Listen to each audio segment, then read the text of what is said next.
What is a legal scam that is still happening in 2022? If you're a personal business owner, you may receive what looks to be a bill in your mail from the US Domain Authority. At first glance, you're under the impression that you need to pay $289 to renew your website domain name. However, there is very fine print stating that you are not legally required to pay the listed amount. It's actually an ad requesting you pay that amount in order to have your website listed on the US Domain Authority site. I can't imagine how many people have been tricked by this. Read your mail carefully. I got this letter just the other day. They look so legitimate, but it went right into the trash. Printing fee for digital tickets. Server maintenance fee for digital tickets, even though they are even more expensive at the airport. What airline is charging that? Also, Allegiant Air, Frontier Airlines, and Spirit Airlines all charge an online booking fee of $10.40. If you go to the price breakdown on the last page, it usually has some vague name like carrier interface charge carrier fee or passenger usage charge carrier fee. The carrier fee part is the giveaway that it's not some tax, but rather something the airline is choosing to charge you. The dot required that airlines clearly mark their own fees like this, because Spirit and others' fees had misleading names. Anyway, these fees are optional and don't apply if you book your ticket at the airport.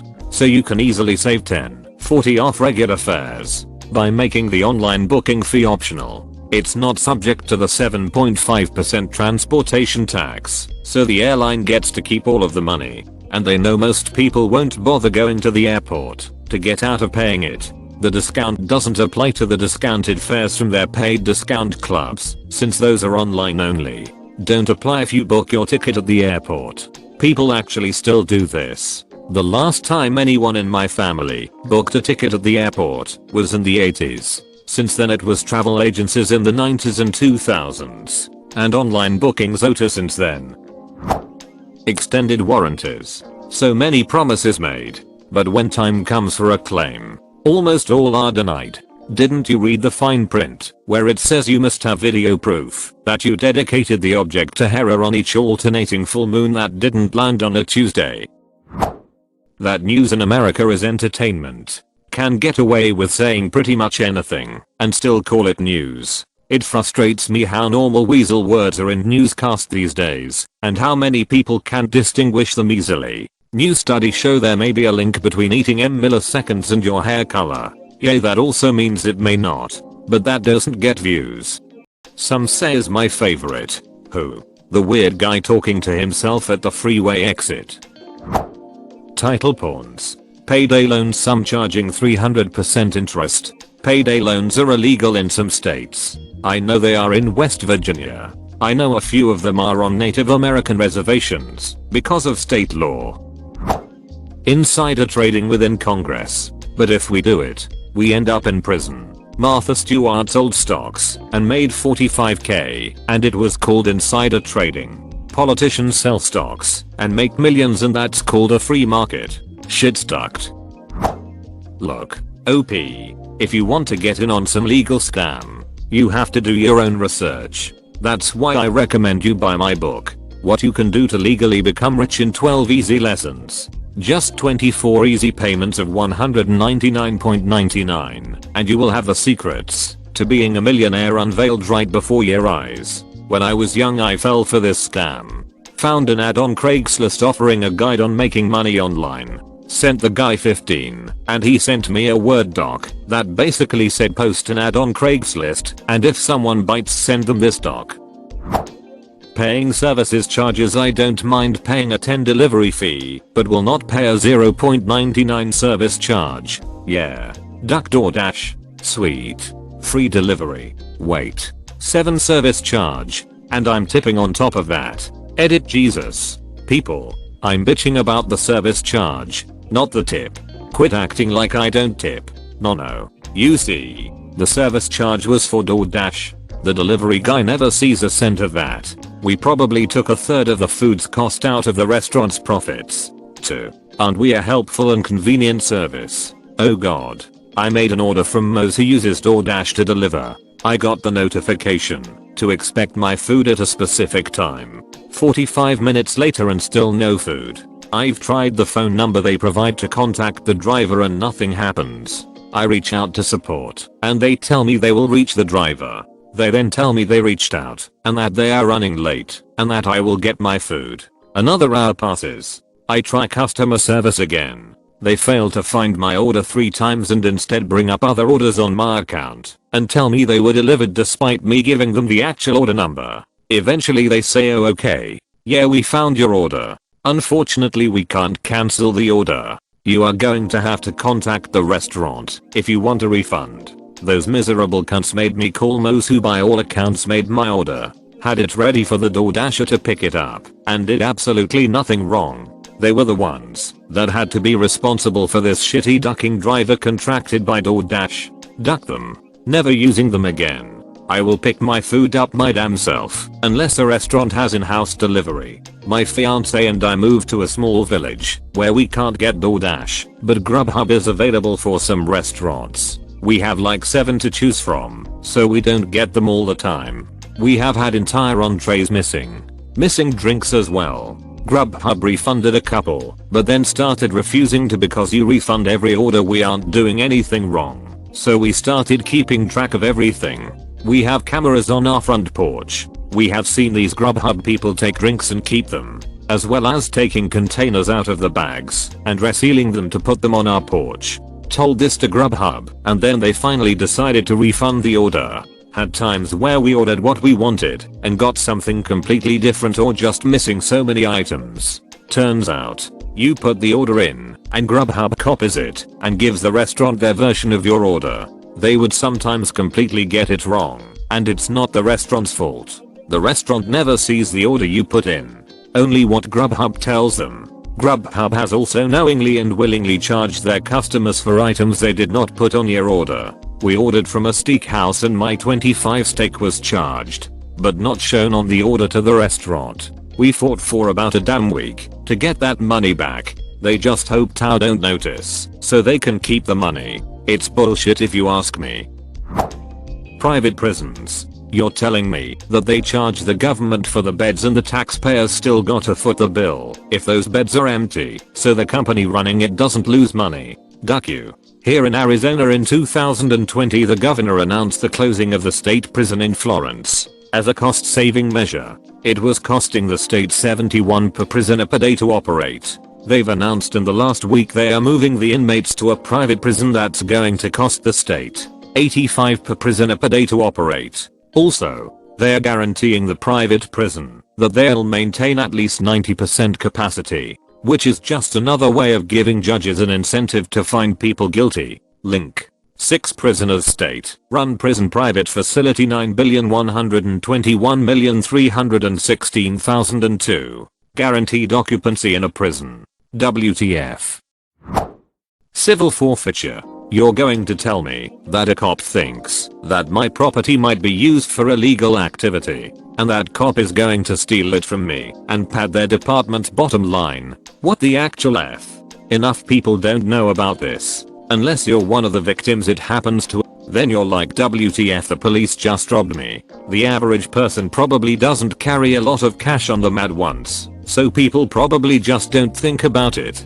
Choosing to carry a large amount of cash on your person being considered probable cause for illegal activity and allowing the cops to seize it without due process is one of the most broken things about our system. Everyone that knows what it is thinks it's bullshit whether they love or hate the current state of policing in the US. Yet it sticks around. Steve Letho did a video on this, not sure the linking rules on this sub. Research said the average amount seized was $300 before my landlord got with the 21st century and allowed online payments. I would go to a bank, withdraw my rent amount, and then go to the store to get a money order.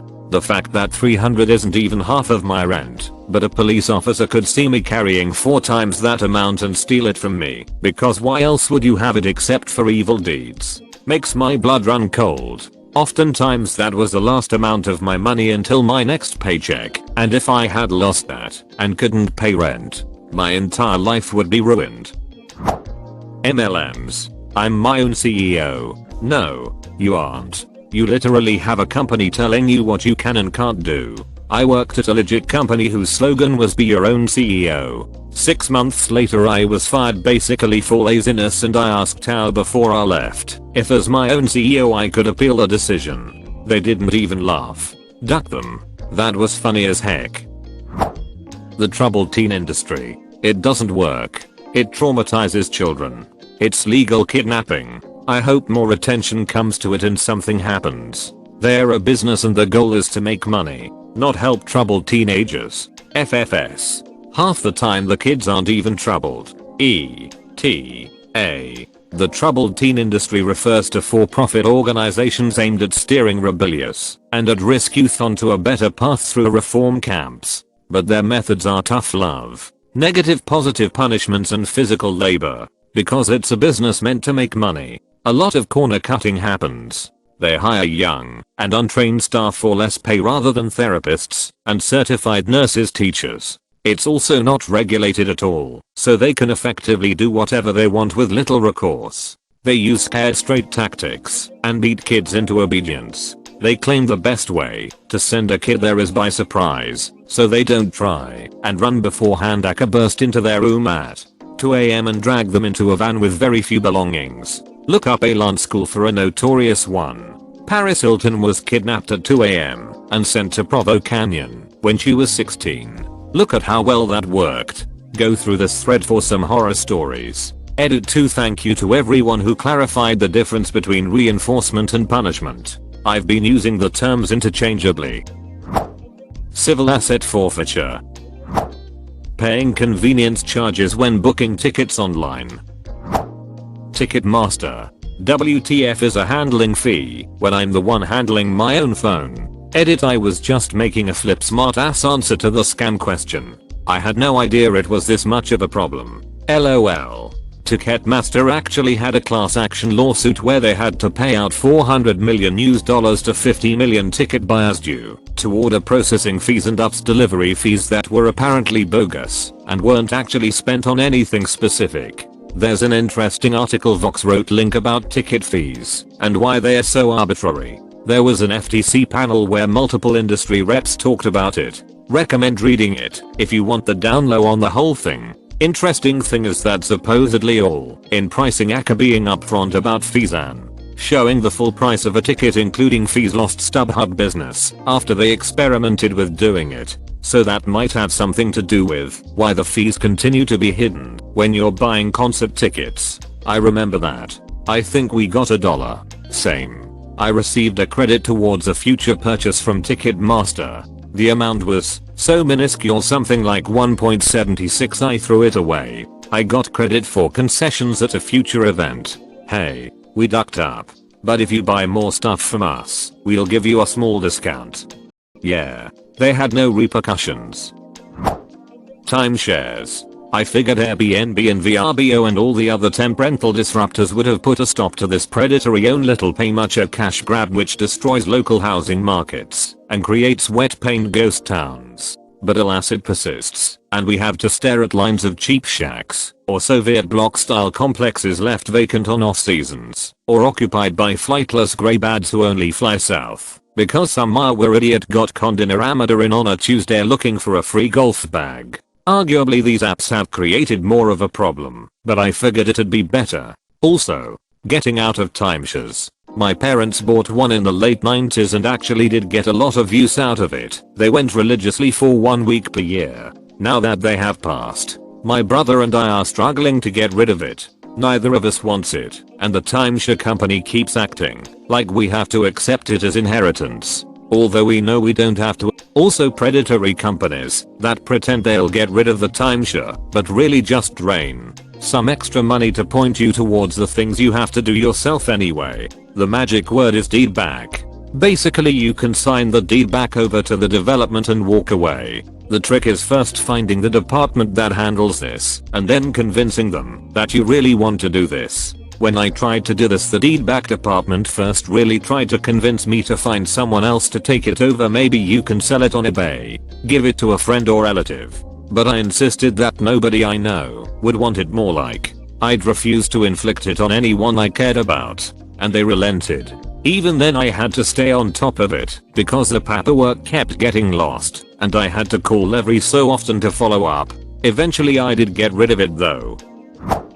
Having to file your own taxes and being fined if you don't do it right. As many pointed out, the IRS doesn't know all of it, but they know enough for the average person. Companies shouldn't be allowed to lobby to keep the process convoluted, and there shouldn't be such a large industry around tax prep.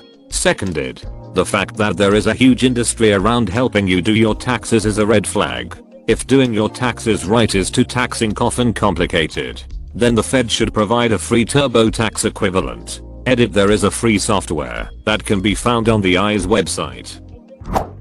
Congress being able to pick stocks link, while regular people can't either, because of the industry they're in, or because their 401k is just some mutual fund with high fees. The most powerful people in our country, legislators, can play with the stock market as they please. Doesn't matter how much inside information they have. Televangelists like Jodestein. Payday loans. And super high interest predatory rent to own furniture rental loan things, where you end up paying like $3,000 in the end for a $500 laptop. Charging for parking in hospitals and clinics. Also charging people money to withdraw money or because they have small positive balances in their bank accounts. The hospital where I work technically charges for parking, but they give parking vouchers like free candy to any patients or visitors. I think it is to keep people from using the hospital ramp and then going somewhere else. Congress officials being allowed to trade stocks. This on so many levels. I worked for a large accounting firm in the US. I was it for this basically. My dad and mother-in-law could not hold stocks in certain business while I worked there, but Congress can buy and sell on anything they are making laws about. Civil servants working in sensitive areas literally cannot hold stocks in those industries. How Congress can do so makes no sense at all. That all of government gets lumped into the corruption at the elected officials is infuriating. My kid's school charges a free internet fee if you want to refill their cafeteria cards via the website. If you do it in person, there's no fee. If they feel they have to charge a fee, shouldn't it be the other way around? Since if you use their website, you aren't taking up anyone's time. Cable company making you rent a router for $10 a month. Shit should be illegal. Check if you can get your own. My local company allows me to use my own router and or modem. The only downside is, if anything goes wrong they won't check it, because it must be your equipment. Hot single ladies in your area.